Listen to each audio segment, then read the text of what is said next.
नमस्कार. कौतुकास्पद बातमी समोर येते. श्री रशीद मुलानी सरांना आदर्श सभासद शिक्षण सेवक पुरस्कार प्रदान.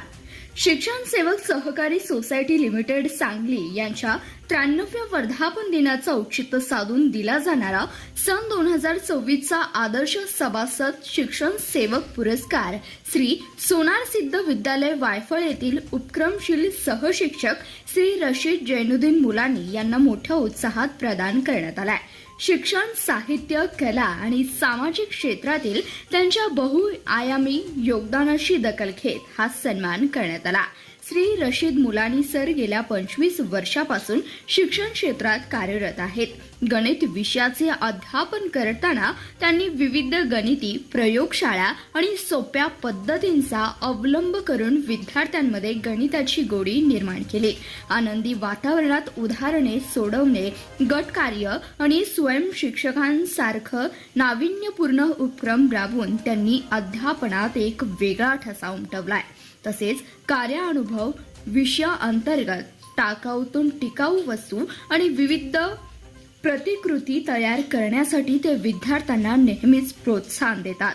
केवळ अध्यापनच नव्हे तर साहित्य आणि कला क्षेत्रातही मुलानी सरांनी मोठं नाव मिळवलंय.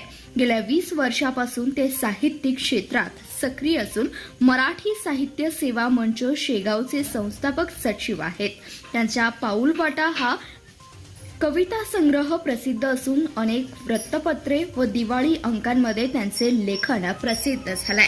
त्यांनी बनाळीची बनशंकरी या लघुपटाचे कथालेखन, दिग्दर्शन आणि अभिनय केलाय.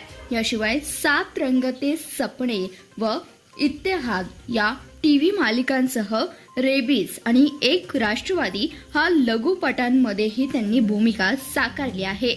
या पुरस्कार वितरण प्रसंगी शिक्षण सेवक सहकारी सोसायटीचे chairman Rajendra Khandekar, vice chairman Santosh Watve, secretary Arun Patil आणि माजी चेअरमन डॉक्टर संदीप पाटील उपस्थित होते. यावेळी प्रमुख अतिथी आमदार इद्रिस नाईकवडी, माजी आमदार भगवानप्पा साळुंके आणि संस्थेचे संस्थापक बापूसाहेब परांजपे यांचे कुटुंबीय उपस्थित होते. या कार्यक्रमाचे प्रास्ताविक चेअरमन राजेंद्र खांडेकर यांनी केले.